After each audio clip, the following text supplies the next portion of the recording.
सावन का ये दूसरा मंगलवार है।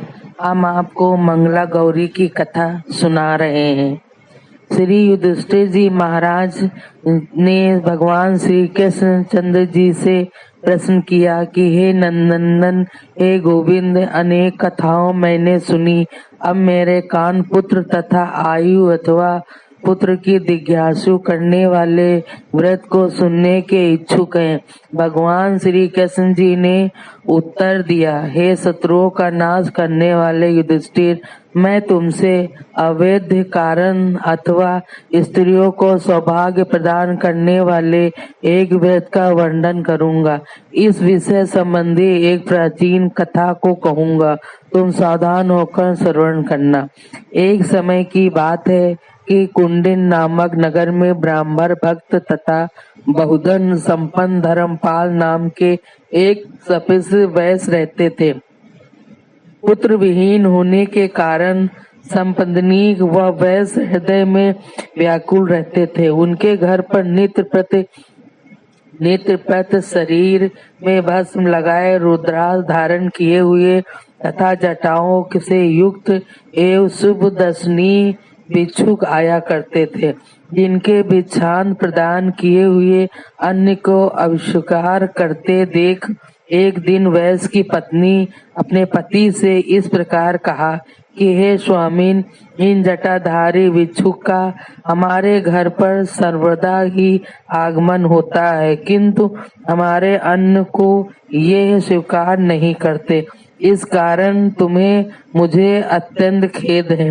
ये सुनकर वैश्य धर्मपाल ने कहा कि हे प्रिय, यदि भिक्षा मांगने के लिए फिर कभी वे भिक्षुक आवे तो निष्पापो तुम स्वर्णादि से अलकृत होकर गुप्त रीति से दूसरे वस्त्र में अर्थात झोली में स्वर्ण प्रदान करना। अंतर तथा वैश्य पत्नी ने पति के कथानुसार वैसा ही किया। इस पर उस जटाधारी ने शाप दिया कि तुम संतान विहीन हो जाओ। भिक्षुक ने इस वाक्य को सुनकर वह स्त्री दुखित होकर बोली कि हे स्वामिन, आपने मुझ पापिन को श्राप दिया, शीघ्र ही मुझसे मेरा उद्धार कीजिए। ऐसा कहकर दीन वचन बोलते हुए वैश्य पत्नी ने उस भिक्षुक के दोनों चरणों की वंदना की। जटाधारी भिक्षुक ने, हे पत्री, मेरे आज्ञानुसार आपने पति के समीप जाकर कहना कि नीले वस्त्रों को पहन नील वर्ण के घोड़े पर सवार हो जंगल की ओर प्रस्थान करें। जहाँ पर उनका घोड़ा रुक जाए उस भूमि को खोदते पर उन्हें पक्षियों युक्त मृग तथा वृक्ष समूहों से विशिष्ट स्वर्ण से रचा हुआ मणिक इत्यादि विविध रत्नों से सुशोभित तरह तरह के फूलों से युक्त एक रमणीक देव मंदिर दृष्टिगोचर होगा, जहाँ पर भक्त जनों पर कृपा करने वाली जगत माता भवानी विराजमान है।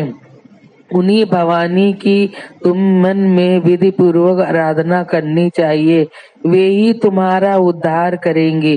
भिक्षुक के इस प्रकार आनंददायक वचन सुनकर उस वैश्य पत्नी ने बारंबार भिक्षुक के चरणों में मस्तक नवाया। उसी समय वह जटाधारी भिक्षुक अंतहीन हो गए। तब वैश्य पत्नी ने कहा कि हे स्वामीन, यहाँ आइए, और भिक्षुक ने भी कुछ कहा, उसे आदर पूर्वक श्रवण कीजिए। उस भिक्षुक ने जैसा कहा था वो अपने पत्नी को कह सुनाया। वैश्य ने भी आदर पूर्वक सब कुछ सुनकर नीले वस्त्रों को पहन नीले घोड़े पर सवार होकर वन की ओर प्रस्थान किया। रास्ते में विविध प्रकार के वृक्षों को देखकर वैश्य भयभीत हुए। उसके अतिरिक्त मृग, सिंह, दांत वाले पशु, शूकर इत्यादि पशुओं को भी देखकर भी वे रास्ते में भय से व्याकुल हुए। अंत में लाल तथा नील वर्ण के कमल तथा चकवा चकवी पक्षियों से सुशोभित एक सुसज्जित जलाशय तालाब को देखा और उसमें अच्छी से स्नान तर्पणाद नित्य क्रिया संपन्न की। फिर घोड़े पर सवार होकर गहन वन की ओर चले। एक स्थान पर घोड़े को फिसलता हुआ देख वो उसी क्षण घोड़े से उतरे। वहां जब तक देव मंदिर देवगोचर न हुआ तब पृथ्वी को खोदते रहे। कुछ काल के बाद उन्होंने प्रशंसित एक महान तथा बृहद देव मंदिर के दर्शन किए। वो देवालय चारों ओर से मोती मणिक इत्यादि विविध रत्नों से सुशोभित। जटाधारी भिक्षुक ने वाक्यों को स्मरण कर वैश्य ने आश्चर्यचकित हो भगवती का पूजन किया। सुनहरे वस्त्र, चंदन, अक्षत, चंपा इत्यादि पुष्प, धूप, दीप, षटरस संयुक्त अनेक प्रकार के पकवान, नाना प्रकार के शाक तथा दुग्ध, घृत एवं शंकरादि से युक्त नैवेद्य अर्पण कर शुद्ध मलयागिनी, चंदन इत्यादि सामग्री को संपादक कर शांत चित्त से फल तांबूल दक्षिणा देकर महाधनवान ने श्रद्धा पूर्वक पूजन संपन्न किया। संयोग यथार्थ मूर्ति के स्वरूपानुसार ध्यान पूर्वक गुप्त मंत्र को जप भी किया। भगवती उसी देवी भक्त वैश्य के समक्ष प्रकट हो प्रसन्न भाव से बोली कि हे वैश्य, यहाँ पर किस अभिप्राय से ये पूजा तुमने संपन्न की है? जो इस प्रकार से संपन्न करता है उसे मैं अद्भुत वर प्रदान करती हूँ। ये सुनकर धर्मपाल हाथ बांधकर भगवती के आगे खड़े हो गए। श्री भगवती ने कहा कि हे धर्मपाल, तुमने मेरी बहुत ही अच्छी प्रकार से पूजा संपन्न की है। हे निष्पाप, हे मेरे भक्त, वर मांगो, मैं तुम्हें बहुत धन प्रदान करूंगी।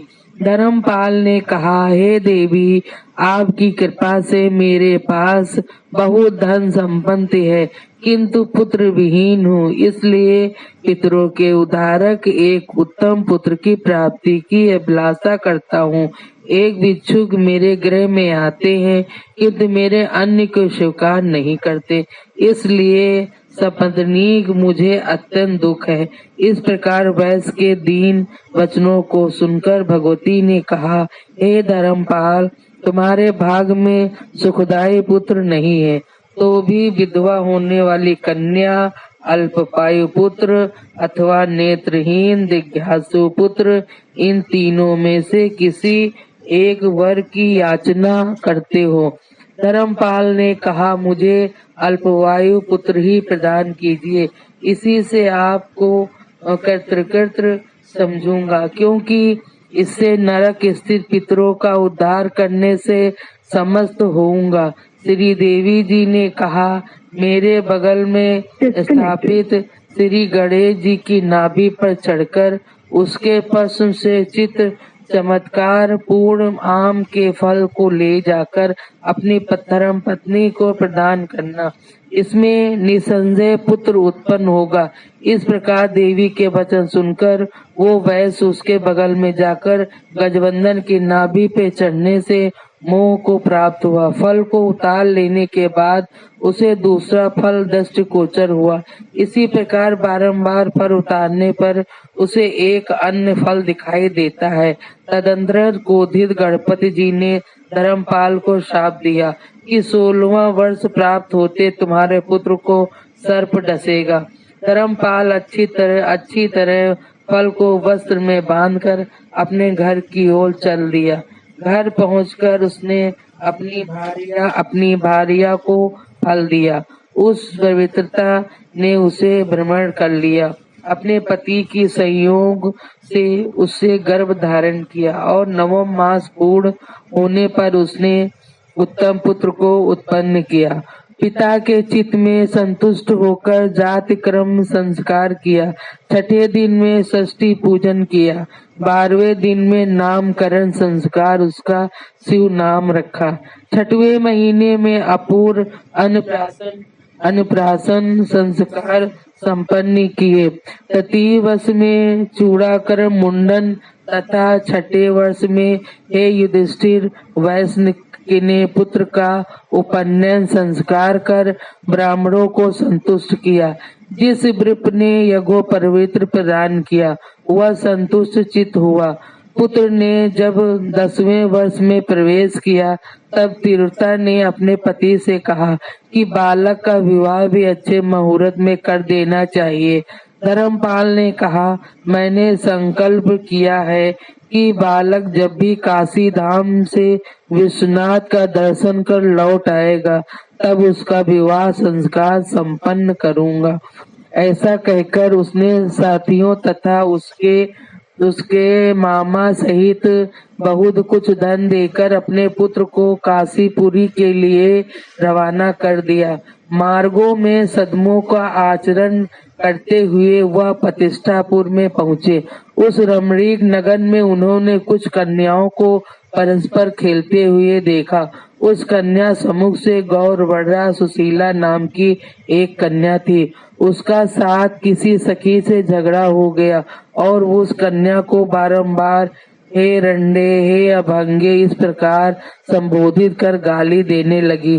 सुशीला ने कहा कि हे सखी, तुमने मुझे व्रत में ही गाली दी है। चूंकि मेरी माता मानवती मंगला गौरी व्रत का आचरण करती हैं, उस व्रत के प्रभाव से संपूर्ण संबंधिनी प्यारी महिलाएं अजन विधवा नहीं हो सकती।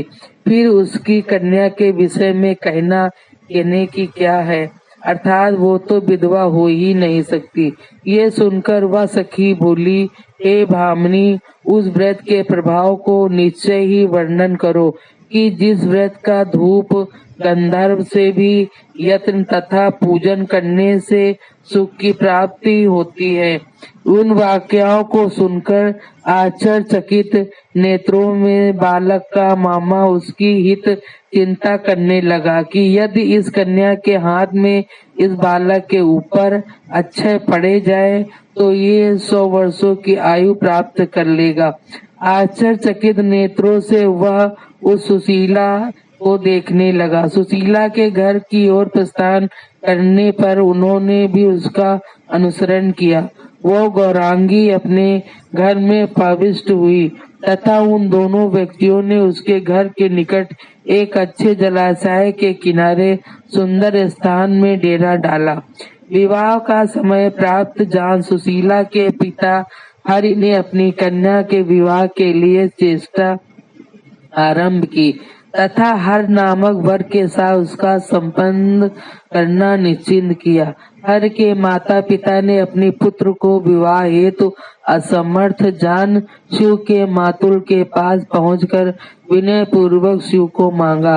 वर के माता पिता ने कहा, हमारे हर पुत्र का विवाह हर की शोभना कन्या सुशीला के साथ निश्चित हुआ है, किंतु सुशीला के लिए ये असमर्थ मालूम पड़ता है। इसलिए हे श्रीमान, लग्न काल के लिए आप कृपा कर शिव को प्रदान करें। लग्नोत्तर हम लोग पुनः शिव का लौटा देंगे। मामा ने कहा कि प्रिय भाषी, शिव को आप लग्न काल में अवश्य ले लीजिए। तत्पश्चात मुहूर्त उपस्थित होने पर शिव का विवाह सम्मुख हो जाएगा। उस रात में चक्र में ही सुशीला के साथ शिव ने शयन किया। उस रात मात्र रूप में मंगला गौरी स्वप्न में प्रकट होकर पवित्र श्री सुशीला से कल्याण युक्त वाणी बोली कि हे गौरंगी सुशीला, तुम्हारे पति को डसने के लिए महाभयंकर सर्प उपस्थित हुआ है। उठो, उसके समक्ष दुग्ध रखो, एक घट घड़ा भी स्थापित करो, वो उसमें प्रवेश हो जाएगा। तब तुम अपनी साड़ी के पल्ले से उसका मुंह बांध देना। प्रातः काल उठकर वह शुभ वायना अपनी माता को दे देना। इस प्रकार श्री मंगला गौरी के वचन सुनकर सुशीला उसी क्षण उठ बैठी और अपने आगे पुकार करते हुए महाभयंकर काले सर्प को देखा। श्री गौरी के कथा अनुसार उसने सब कार्य किए, फिर निद्रावस्था में हो गई। तब निकट सो रहे वर ने सुशीला से कहा, मुझे अत्यंत क्षुधा लगी है, मुझे भोजनाथ लड्डू इत्यादि मिष्टान शीघ्र दो। ऐसा सुनकर सुशीला एक पात्र में लड्डू इत्यादि कुछ मिष्ठान लाई। शिव ने भोजन कर उस पात्र में अपनी अंगूठी रख दी। इसके अंतर उस सुंदर वर ने किसी गुप्त स्थान में अंगूठी सहित उस पात्र को छिपा दिया। सब रहस्य जानने वाले उस शिव जी ने श्री कौतिक कारागार में सुख पूर्वक शयन किया। प्रातः काल होते ही शिव अपने निवास स्थान पर आ गया और सुशीला ने स्नानादि कर शुद्ध हो वो वायना अपनी माता को स्मरण कर दिया। माता उसके भीतर एक उत्तम मोतियों का हार देखा। अत्यंत प्रसन्न चित्त से उसने अपने प्रिय कन्या को उसे प्रदान किया। तत्पश्चात सकुचाते हुए मुस्कुराकर कन्या सुशीला के चरणों को धोते हुए माता से कहा कि हे जननी, ये मेरे पति हैं। कन्या के पिता हरि ने आश्चर्यचकित मंगल दर्शन शिव से पूछा कि हे शिव, क्या आपका कोई चिन्ह यहाँ पर है तो मुझे कहो और दिखलाओ। हरि के वचनों को सुनकर शिव प्रसन्न चित्त से उसके घर ये कहते हुए मेरा यहाँ पर चिन्ह उपस्थित है, कमरे में प्रवेश हुए। उस पात्र को जिसने मिष्ठान भोजन किया था आदर पूर्वक शिव ने लाकर दिखला दिया। हरि ने उस पात्र को देखकर कहा, कन्या सुशीला को शिव को समर्पित कर दिया। इसके अतिरिक्त बहुत रत्न वस्त्र तथा स्वर्ण प्रदान किए। सुशीला को लेकर बहुत कुछ धन वितरण करते हुए वो दोनों ने प्रस्थान किया। श्रावण का महीना प्राप्त होने के कारण मंगलवार के दिन सुशीला ने मंगला गौरी का व्रत आचरण किया। एक योजना की यात्रा करने के बाद उन लोगों ने भोजन किया। सुशीला ने कहा कि श्री गौरी का विसर्जन तथा दीपदानाद हम लोगों को माता पिता के दर्शनाद आदर सहित जाना चाहिए। ऐसा कहकर जिस स्थान पर श्री गौरी का आवाहन किया था वहां पर सुशीला आई और उस जगह एक अंतर्धुम स्वर्ण का मंदिर देखा। सुशीला ने गौरी विसर्जन तथा दीपदानादि कार्य संपन्न कर लेने के बाद उन लोगों से माता पिता के दर्शनों को उत्कर्ष इच्छा से प्रस्थान किया। कुंडिडन नगर के निकट पहुंचने पर वहां के निवासी इन्हें देखकर विस्मित हुए। उन लोगों ने उत्कंठित होकर धर्मपाल को जाकर कहा। नगर वासियों ने कहा कि हे धर्मपाल, आपके पुत्र को पत्नी सहित तथा साथियों का भी हम लोगों ने अभी अभी आते देखा है और वो लोग इधर आ रहे हैं। जब एक नागरिक ऐसा कह ही रहे थे तब तक वे भी सब पहुंच गए। माता पिता के प्रिय शिव के चरणों में प्रणाम किया। मामा ने अपनी बहन एवं धर्मपाल को नमस्कार किया तथा सुशीला ने भी अपने सास ससुर के चरणों में सिर नवाया। सास ने सुशीला से पूछा, हे सुशीला, हे कमल लोचने, जिस व्रत के प्रभाव से मेरा पुत्र जिज्ञासु हुआ उस व्रत को कहो। सुशीला ने कहा, हे सास जी, मैं तो व्रत को नहीं जानती, किंतु अपनी माता मानवती, पिता हरि, ससुर धर्मपाल तथा आप सास जी को जानती हूँ तथा मंगला गौरी एवं आपके स्वामी को जानती हूँ। ऐसा कहकर सुशीला ने हृदय में आनंद का अनुभव किया। कृष्ण जी ने कहा, हे धर्मराज युधिष्ठिर, इस कारण स्त्रियों को यह व्रत सदैव करना चाहिए। युधिष्ठिर जी बोले कि हे कृष्ण, व्रत का फल मैंने सुना, अब आप इसकी विधि कहिए। कृष्ण जी ने कहा, विवाह के प्रथम वर्ष में आरंभ कर 5 वर्ष प्रत्येक श्रावण के महीने में चारों मंगलवार में ये व्रत करना कर्तव्य है। प्रथम वर्ष में माता के घर, तदंतरम पति के गृह में स्त्रियों के आदर पूर्वक व्रत पालन करना चाहिए। प्रथम वर्ष में उत्तम व्रत का संकल्प कर सुंदर पीठ स्थापित कर उसके आगे मंगला गौरी की स्थापना करनी चाहिए।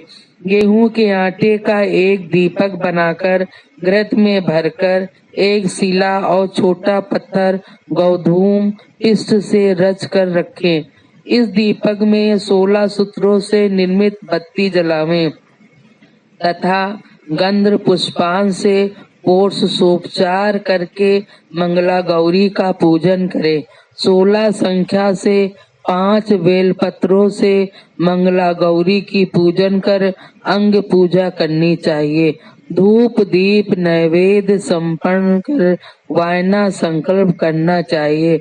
ब्राह्मण माता कुलाचार निवास सास तथा अन्यों को भी श्रद्धा पूर्वक लड्डू कंचुकी चोली वस्त्र फल तथा दक्षिणा से युक्त वायना देना चाहिए। शोषण दीपकों से आरती करना चाहिए तथा लवण सहित अन्न का भोजन करना कर्तव्य है। रात में जागरण कर प्रातः काल स्नानादि कर शांत चित्त मंगला जी का निवर्सन मंगला जी का विसर्जन तथा कर्म में दीपदानादि करना उचित है। पति की दीर्घायु के अभिलाषा करने वाली स्त्रियों को इस प्रकार 5 वर्षों तक करना चाहिए। युधिष्ठिर जी बोले कि हे केशव, इस व्रतराज के उद्यापन की विधि वर्णन कीजिए, क्योंकि बिना उद्यापन के व्रत निष्फल कहा गया है। श्री कृष्ण जी ने कहा, पंचम वर्ष प्राप्त होने के बाद शुभदायक उद्यापन करना चाहिए। सावन मास के मंगलवार के दिन व्रत करने का विचार कर प्रातः काल उठकर स्नानादि कर्तों से भली प्रकार निवृत्त हो उद्यापन हेतु संकल्प करे।